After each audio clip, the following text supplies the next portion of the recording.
আনন্দ আর কোনো কিছু নেই ভগবানের চরণ সুধা পানের। আর সেই পাওয়া যাবে কিভাবে? বিধি মার্গে না পায় রুচির কৃষ্ণচন্দ্র। বিধি মার্গে তাকে পাওয়া সম্ভব নয়, তাকে পেতে হবে রাগা রোগা মার্গে, মানে ভালোবেসে ভজনা, ভালোবেসে ভজনা করতে হবে। ভালোবেসে যদি ভজনা করতে পারি তাহলে ভগবান পাওয়া যেতে পারে। আর যদি ভয়ে ভজনা করি, নরক থেকে মুক্ত হওয়ার জন্য ভজনা করি, তাতে কিন্তু ভগবান পাওয়া সম্ভব নয়। আবার কেউ কেউ কি মুক্ত হতে চায় না, কেউ কেউ ভজনা করি আমরা সংসারে সুখী হওয়ার জন্য, সংসারে সুখ পাওয়ার জন্য, ছেলেটা যেন চাকরি পেয়ে যায়, মেয়েটার যেন বিয়ে হয়ে যায়, আমার যেন এই বিপদ আপদ কেটে যায়, এই জন্য ভগবানের কাছে আসি। ও মুক্তিও জানি না আমি, ও ভগবানও জানি না। ভগবান আমাকে যদি ভালো রাখে তাহলে আমি আসবো, আমার ছেলেটা যদি চাকরি পায় 5 কেজি মিষ্টি দেবো, অনুষ্ঠানের সময় 5,000 টাকা চাঁদা দেবো, আর যদি না পায় তাহলে ওটা কোনো কথা নেই। এই হচ্ছে বেশিরভাগ। ও মুক্তির দলেও নেই, মুক্তির দলেও পাওয়া যাবে না 2-1 খুঁজে, ভক্তি পাওয়ারও দলেও খুঁজে পাওয়া যাবে না। যা যা পাওয়া যাবে সবই সংসারে সুখী হওয়ার আশায়, এই দলেই সবাইকে পাওয়া যাবে। তবে এর মধ্যেও কিন্তু অনেক সমস্যা আছে, কারণ এখানে কিন্তু যদি এই আশায় আসি তাহলে বড় ভুল, তাহলে বড় ভুল। এখানে কিন্তু ওই সমস্ত কোনো কিছু পাওয়া যাবে না। সংসারের সুখ চেয়ে যদি আসি, ছেলের চাকরি চেয়ে যদি আসি, মেয়েটা যেন ভালো জায়গায় বিবাহ হয়ে যায়, এই সমস্ত চেয়ে যদি আসি, তাহলে ওই সমস্ত চাওয়া নিয়ে আসলে কিছুই পাওয়া যাবে না। বরং উল্টোটা হওয়ার সম্ভাবনা আরো বেশি থাকে, উল্টোটা হওয়ার সম্ভাবনাই বেশি থাকবে। কারণ এখানে চাওয়া নিয়ে যদি আসে, চাওয়া পূর্ণ হবে। চাওয়া যদি পূর্ণ করতে হয়, ভগবানকে চাওয়া পূর্ণ করেন না, চাওয়াও পূর্ণ করেন, কিন্তু চাওয়া নিয়ে আসলে হবে না। তিনি সব জানেন, তিনি সব জানেন আমার কি চাই, ওই সমস্ত তাকে করতে হয় না। যদি ভালোবাসা নিয়ে তার কাছে আসি, তিনি সব পূর্ণ করে দেবেন, কোনো জায়গায় খালি রাখবেন, সমস্ত তিনি পূর্ণ করে দেবেন, কোনদিন তিনি খালি রাখেন না। সুদামাকে কি তিনি খালি রেখেছিলেন? তো সুদামা কি চাওয়া নিয়ে গিয়েছিল? চাওয়া কিন্তু নিয়ে যায়। সুদামা দর্শন করতে গিয়েছিল, বন্ধুকে কতদিন দর্শন করিনি, এই জন্য দর্শন করতে গিয়েছিল, ভালোবাসা নিয়ে তিনি দর্শন করতে গিয়েছিলেন। এইভাবে আসতে হবে ভগবানের কাছে, ভালোবাসা নিয়ে। চাওয়া নিয়ে যদি আসি তাহলে বড় ভুল হয়ে যাবে, কারণ তাকে কোনো কিছু করতে হয় না। কার কোথায়? বিনু পদ চলই শোনো বিনু কানা, বলছেন তিনি সব কিছু শুনতে পান, তিনি চরণ না থাকলেও তিনি সমস্ত চলতে পারেন, তার কর্ম লাগে না শুনতে। চিঠিকে পাগ ঘুঙ্গুর বাঁধো তো ভি সাহেব শুনতা হ্যায়, বলছেন কবি জাহেদ বলছেন, একটি পিপীলিকার চরণে যদি নকুর বাঁধা যায়, একটা পিপীলিকার পা কত বড় হয়, আর সেই পায়ে নকুরটা কত বড় হয়। পিপীলিকার পায়ে নকুর বাঁধতে গেলে কত বড় নকুর লাগবে। তো বললেন সেই পিপীলিকার পায়ে যদি একটা নকুর বাঁধা যায়, আর সেই নকুরের এবার শব্দও কত জোরে হবে, বললেন সেই শব্দ তিনি শুনতে পান। এই জন্য তাকে কোনো কিছু বলতে হয় না, তিনি সব জানেন, কার কোথায় কি প্রয়োজন আছে, তাকে কোনো কিছু বলতে হবে না তার কাছে। এই যে সংসারের চাওয়া নিয়ে যদি আসি, আর উল্টো হবে, চাওয়া কোনোদিন পূর্ণ হবে না। ভালোবেসে যদি আসি তাহলে তিনি সমস্ত চাওয়া পূর্ণ করে দেবেন। সংসারের যত রকম, ওই যে ধর্ণা ভক্তকে দিলেন না, ধর্ণা ভক্ত ছাই মুড়ে এলেন খেতে, সবার থেকে বড় বড় কম হয়ে গেছে তার ক্ষেত্রে, ছাই ছড়িয়ে এলেন খেতে মধ্যে, বীজও তিনি ছড়াতে পারেননি। ভগবান করলেন না পূর্ণ, তার আশা তিনি পূর্ণ করেছেন। তো তিনি সব কিছু করতে পারেন, তার কাছে অসম্ভব কোনো কিছু নেই। তবে তাকে কোনো কিছু বলতে নেই, ভগবানের কাছে এসে কোনোদিন কোনো কিছু বলতে নেই। বললে কি হয়? প্রহ্লাদ মহারাজ বলছেন, ভগবান নিজে বলছেন প্রহ্লাদ তুমি কিছু চাও, বরানম বৃণীষ্বা, আমি বড় সন্তুষ্ট হয়েছি, যা চাইবে আমি তোমাকে তাই প্রদান করব। প্রহ্লাদ কিছুতেই চাইছেন না। পরবর্তীতে বলছেন যে প্রভু তোমার কাছে চাওয়া মানে তোমাকে ছোট করা হয়ে যায়। তোমার কাছে যারা চায় তারা তোমাকে একটু ছোট করে, কারণ তুমি জগৎ পিতা, তুমি জগতের পিতা, তুমি জানো সন্তান কি চায় না চায়, তার কি প্রয়োজন, তুমি সব জানো, তোমাকে কিছু বলতে হবে না। তোমার কাছে চাইলে তোমাকে ছোট করা হয়ে যাবে। এই জন্য আমার কোনো কিছু চাওয়া নেই, তুমি সব জানো। এই জন্য তিনি সব কিছু জানেন, তার কাছে কোনোদিন কোনো কিছু চাইতে নেই। কার কি প্রয়োজন, চাইলে কি হবে, চাইলে তিনি দেবেন। যদি খুব কঠিন ভাবে যদি পড়ে যায় প্রভু আমাকে দিতেই হবে, তখন ভগবান দেন, কিন্তু জোর করে চাওয়ার ফল উল্টোই ফলবে। আত্মদেব ব্রাহ্মণের মতো। আত্মদেব ব্রাহ্মণ ছেলে হচ্ছে না, মরতে গেলেন, পরবর্তীতে ছেলে হলো, সেই ছেলের জন্যই পুনরায় মরতে গেলেন, আমার ছেলে কেন হলো। পরবর্তীতে বলছেন আমার ছেলে কেন হলো, তো জোর করে চাওয়ার ফল এটাই হবে। জোর করে কোনোদিন ভগবানের কাছে কোনো কিছু চাইতে নেই, তিনি সব জানেন। তিনি সুদামার মতো যদি তার কাছে আসতে পারি ভালোবাসা নিয়ে, তাহলে তিনি তার সমস্ত চাওয়া পূর্ণ করবেন, তার কোনো কিছু অপূর্ণ রাখবেন না। সুদামার মতো কোনো কিছু ছিল না, কিন্তু তার কোনো কিছু অপূর্ণ রেখেছেন, সমস্তটাই তার পূর্ণ করে দিয়েছেন।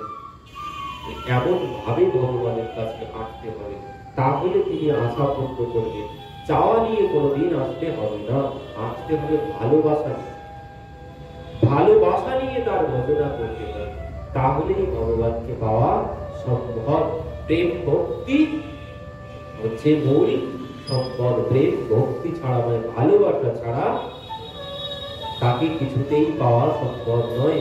সেই জন্য বলছেন সমদৃশ্য শব্দে কহে সেইভাবে অনুভূতি, সমশব্দে কহে শ্রুতি গোপী দেহ প্রাপ্তি। শ্রুতিগণ গোপী দেহ লাভ করেছেন। অঙ্ঘ্রি পদ্ম সুধা কহে কৃষ্ণ শঙ্কানন্দ, বিধি মার্গে না পায় ব্রজের কৃষ্ণচন্দ্র। বিধি মার্গে, বিধি মার্গে ভগবান পাওয়া সম্ভব নয়। বিধি মার্গে মুক্ত হওয়া যেতে পারে, মুক্তি লাভ করা যেতে পারে, কিন্তু ভগবান পাওয়া সম্ভব নয়। বিধি মার্গে কি হয়? একদিন কবির দাসজি বসে বসে রাম রাম রাম রাম নাম জপ করছেন, আর ওই বাদাম খাচ্ছেন বসে বসে, বাদাম মুখে দিচ্ছেন, আর ওই মাঝে মাঝে নাম করছেন, মাঝে মাঝে একটা করে বাদাম মুখে দিচ্ছেন আর নাম করছেন। এমন সময় একজন পণ্ডিত এসেছে, কবির দাসজি আপনি করেন কি? আপনি বাদাম খাচ্ছেন আর বসে বসে ভগবানের নাম করছেন, এঠুমকে কোনোদিন ভগবানের নাম করে? ভগবানের নাম করতে হবে মুখটা ধুয়ে পবিত্র ভাবে। এঠো ভাবে এঠোমকে কোনোদিন ঝুটা মুখে কোনোদিন ভগবানের নাম করতে নেই। তো কি করবো? আপনি মুখটা ধুয়ে ফেলুন। তো এবার কবির দাসজি কি করেছেন? মুখটা ধুয়ে নিয়েছেন, মানে জল কুলি করে মুখটা ধুয়ে নিয়েছেন। তো বলছি এবার তাহলে আমার আর মুখে এঠো নেই? না, এবার আর আপনার মুখে এঠো নেই, আপনি তো মুখ ধুয়ে নিয়েছেন, এবার নাম করুন। এবার কবির দাসজি কি করেছে? বলছেন এঠো তাহলে আমার মুখে নেই? তো বললেন না, আমার মুখে আর এঠো নেই। এবার কবির দাসজি কি করেছে? মুখে আবার জল নিয়েছে, নিয়ে সেই ব্যক্তির গায়ে সেই জল দিয়েছে, মুখ দিয়ে সেই জল দিয়েছে। আর যেই সেই জল দিয়েছেন, সেই পণ্ডিত বলছেন হায় হায় হায়, আপনি কি করলেন? আমার কাপড়টা আমার শরীরটা এটো করে দিলেন কেন? এটো করে দিলাম মানে আপনি তো বললেন আমার মুখে আর এটো নেই, আমার মুখে আর এটো নেই, তাহলে আপনাকে আমি এটো করে দিলাম কি করে? তখন কবির দাসজি বলছেন দেখুন, ওই এটো কোনোদিন যাবে না, যতই তুমি রো জল দিয়ে, মুখের এটো কোনোদিন যাবে না। ও সর্বক্ষণই এটো, ও মুখ সর্বক্ষণই অপবিত্র, কিন্তু এই মুখ পবিত্র হবে কখন? মুখ পবিত্র এটো মুক্ত হবে কখন? মুখ পবিত্র হবে কখন? এই মুখ পবিত্র হবে তখনই যখন ভগবানের নাম করবে। জল দিয়ে ধুয়ে কোনোদিন মুখ পবিত্র করা যাবে না। বাণী মুখ পবিত্র হবে, শরীর পবিত্র হবে, ভগবানের নামে। ও মুখে যতই জল দিই না কেন, ও মুখ কোনোদিন এঠোমুক্ত হবে না। তো ওই মুখকে যদি পবিত্র করতে চাই, ভালোবেসে ভগবানের নাম। শ্রুতিগণ তাই বললেন, আমরা কোনো কিছু না, শুধুমাত্র তোমার লীলা কথা চিন্তনে, তোমার নাম স্মরণে, তোমার রূপের চিন্তনে আমরা তোমাকে পেয়ে গেছি। তো ভগবানকে পাওয়ার জন্য এই হচ্ছে সহজ বিধান, শ্রবণ, কীর্তন আর স্মরণ।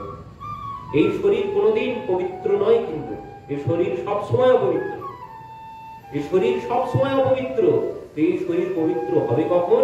এই শরীর পবিত্র হবে ওই ভগবানের নাম যখন গ্রহণ করবে। তাছাড়া এই শরীর কোনোদিন পবিত্র হবে না। আর যখন তুলসী ধারণ করব, তুলসী ধারণ করব যখন কণ্ঠে, তখনই এই শরীর পবিত্র হবে। তার আগে এই শরীর পবিত্র হবে না। এই শরীর সর্বক্ষণ অপবিত্র।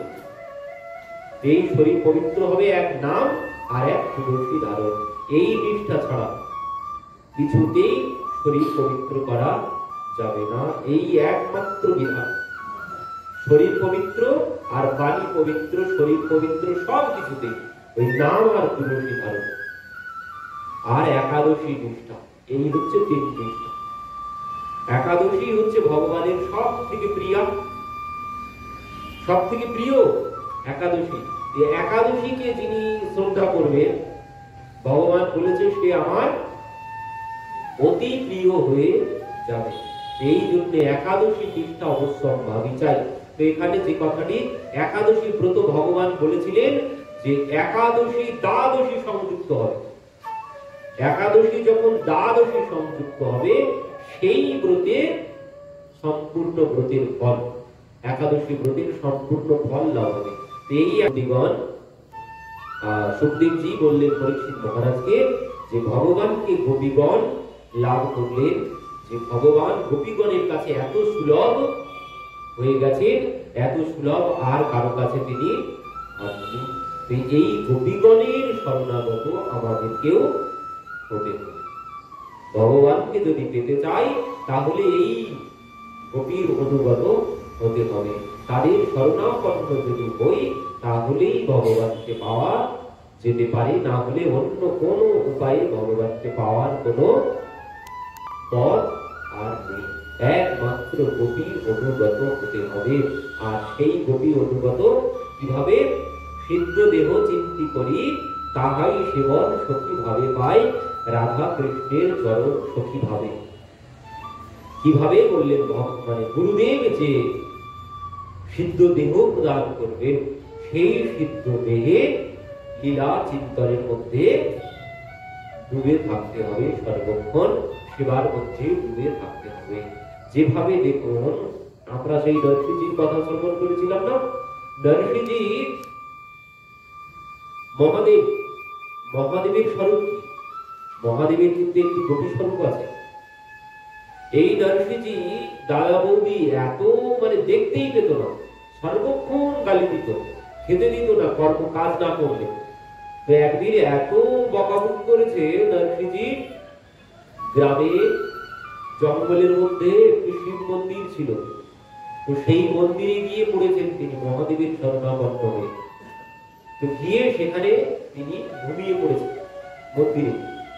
তো সেখানে ঘুমের মধ্যে তিনি দেখতে পাচ্ছেন, তিনি যখন মহাদেবের কাছে এসে শরণাপন্ন হয়েছেন, মহাদেব কি করেছেন? সেখান থেকে তাকে নিয়ে রাসমণ্ডলে, সোজা রাসমণ্ডলে নিয়ে উপস্থিত হয়েছে। আর দিনটিও ছিল ওই শরৎ পূর্ণিমা, মানে যে রাস পূর্ণিমা চলে গেল ওই রাস পূর্ণিমার দিন। এই রাস পূর্ণিমার দিন মহাদেব নরসিংহজিকে নিয়ে সেই রাসমণ্ডলে উপস্থিত হয়েছে। এবার রাসমণ্ডলে গিয়ে মহাদেব কি করেছে? মহাদেবের একটি গোপী স্বরূপ আছে। মহাদেবের গোপী স্বরূপ হচ্ছে ত্রিলোচনা গোপী। মহাদেব হচ্ছেন ত্রিলোচনা গোপী। আর মহাদেবের সেবা হচ্ছে ওই রাসমণ্ডলে আলো দেখানো, বড় বড় মশাল জ্বালিয়ে দাঁড়িয়ে থাকা, রাস প্যান্ডেলে আলো দেওয়া কাজ। তো মহাদেব ওই আলো ধরে আছে, আর নরসিংহজিকেও সাথে নিয়ে গেছেন, নিয়ে নরসিংহজির হাতেও তিনি একটি ওই মশাল ধরিয়ে দিয়েছেন, তাকেও একটি গোপী স্বরূপ দিয়েছেন। নরসিংহীর গোপী স্বরূপ হচ্ছে নরসিংহ আলী গোপী, মহাদেব দিয়েছে। মহাদেব ত্রিলোচনা গোপী আর নরসিংহী নরসিংহ আলী গোপী। তো মহাদেব মানে গুরুদেব, মহাদেব হচ্ছে নরসিংহীর গুরুদেব। তো মহাদেব নিজে যে সেবা করেন সেই সেবাই ওনাকে দান করেছেন। দুই জনাই ওই আলো ধরে দাঁড়িয়ে আছে মশাল নিয়ে।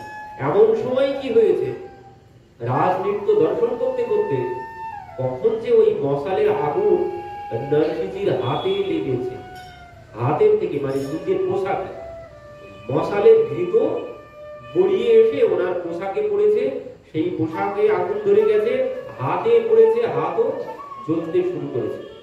এখন যখন জ্বলতে শুরু করেছে, ওই রাজনৃত্য হতে হতে প্রিয়াজির নজর পড়েছে। মানে ইনি এত ভাবে বিভোর হয়ে গেছে, ওনার যে শরীরে পোশাক জ্বলছে, ওনার শরীর জ্বলছে, ওদিকে ওনার কোনো জ্ঞান নেই। তখন প্রিয়াজির যখন হঠাৎ নজর পড়েছে, তখন প্রিয়াজি প্রভুকে বলছেন, প্যারে একে এইভাবে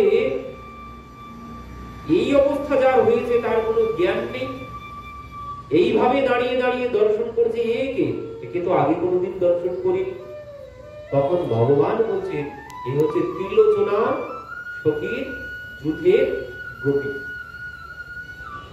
সঙ্গে সঙ্গে প্রিয়াজি প্রভুকে বললেন, ইশারায় তাড়াতাড়ি ব্যবস্থা করো, তার যে শরীর জ্বলতে শুরু করেছে তার তো কোনো জ্ঞান নেই। তখন ভগবান ললিতা সখীকে ইশারা করলেন, ললিতা সখী গিয়ে সঙ্গে সঙ্গে ওনার সেই আগুন নিভিয়ে দিলেন। নিভিয়ে হাত ধরে এবার প্রভুর কাছে ধরে এনেছেন। প্রভুর কাছে যখন ধরে এনেছে, প্রভু বলছেন, তোমার সেবায় আমি অত্যন্ত প্রসন্ন হয়েছি। এমন সময় কি হয়েছে, মহাদেব সেখান থেকে চলে এসেছে। মানে গুরুদেবের যেটি কাজ, গুরুদেব সেই কাজ করে মানে রাজমণ্ডলে ভগবান পাইয়ে দিয়ে চলে এসেছেন, মহাদেব চলে এসেছেন। এবার নরসিংহী ওই রাজমণ্ডলে থেকে গেছেন, ওই সেবাই তিনি করতে শুরু করেছেন। এবার একদিন হঠাৎ ভগবান নরসিংহীকে পাশে নিয়ে বলছেন, দেখো তুমি চলে যাও, এখান থেকে তুমি চলে যাও, যেখানে ছিলে সেখানে যাও। প্রভু মানে আমি কোথায় ছিলাম, মানে ওনার আর কোনো কিছু পূর্বের কথা আর কোনো কিছু ওনার মনে নেই। প্রভু কেন আমি কোথায় ছিলাম, কোথায় যাব, কেন তোমার যেখানে জন্মগ্রহণ তুমি করেছো সেই জুনাগড়ে, গুজরাটের জুনাগড়ে তোমার জন্ম, তুমি ওখানে চলে যাও, আর ওখানে গিয়ে তুমি জগৎ উদ্ধার করো। আর ওখানে গিয়ে তুমি সংসার আশ্রম করবে, সংসারেই যাবে, তুমি বিবাহ করবে। সে কি প্রভু, আমি বিবাহ কেন করব?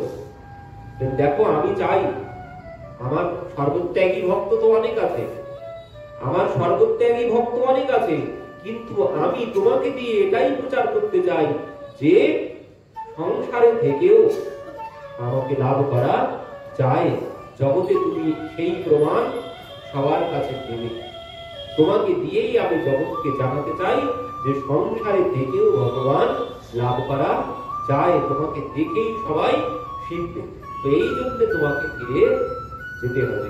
দর্শনী তো কিছুতেই আসবেন না, কিন্তু ভগবান বললেন, দর্শনী বলছেন, প্রভু তোমার কাছে একবার এসে গেছি, আমি কেন ফিরে যাব? তোমার কাছে আসাটাই তো একমাত্র কাম্য, তো আমি তো এসে গেছি, আসার পরে কেন ফিরে যাব? তখন ভগবান বললেন, দেখো আসার পরেও আমি কাউকে কাউকে আবার পাঠিয়ে দিই, কেন? আমার কার্য সম্পন্ন করার জন্য। তো তুমিও যাও আমার কার্য করার জন্য, তুমি ফিরে যাও। এই কথা যখন বলেছেন তখন কি হলো, ভগবান নিজের কণ্ঠ থেকে মালা খুলে ওনাকে পরিয়ে দিয়েছেন। ললিতা সখী ওই করতাল দিয়েছেন আর বীণা দিয়েছেন ওনার হাতে, করতাল দিয়েছেন, বীণা দিয়েছেন। আর স্বয়ং রাধারানী এসে কি করেছেন, নিজের একটি উড়নি ওনার গলায় দিয়ে দিয়েছেন। ভগবানকে নরসিংহী বলছেন, প্রভু আমি তোমাকে ছেড়ে থাকবো কি করে, আমি তোমাকে ছেড়ে থাকবো কি করে? নারদজি যখন এই কথা বলেছেন, ভগবান বলছেন দেখো তোমার কোনো চিন্তা নেই, এই যে ললিতা তোমাকে করতাল দিয়েছে, বীণা দিয়েছে, তো তুমি এই করতাল বাজিয়ে যখন কেদারা রাগ গাইবে আমি তখনই তোমার কাছে গিয়ে দর্শন দেবো। তোমার কোনো চিন্তা তোমাকে করতে হবে না। যখনই বিপদে পড়ো তুমি আমাকে স্মরণ করবে, ওই কেদারা রাগ গাইবে, আমি সঙ্গে সঙ্গে আমি তোমার কাছে গিয়ে উপস্থিত হব। আর এই কথা যেই বলেছেন, নারদজি ভগবানের চরণে প্রণাম করেছেন, আর যেই প্রণাম করেছে ঘুম ভেঙে উঠে দেখছে পড়ে আছে কোথায়, সেই জুনাগড়ের সিংহগিরি। এবার যেই তিনি ঘুম ভেঙে উঠেছেন, উঠেই তো এবার পূর্বের এই সমস্ত কথা সব স্মরণ আছে। এবার তিনি সোজা গেলেন কোথায়, বৌদির কাছে। বৌদির কাছে গিয়ে বৌদিকে প্রণাম করছে, বৌদি তুমি যদি আমাকে গালি না দিতে, দুহিত গৌরী নাম ছিল, তুমি যদি আমাকে গালি না দিতে তো আজ আমি ভগবানকে পেতাম না, আজ আমি মহাদেবের কৃপা লাভ করতে পারতাম না। শুধুমাত্র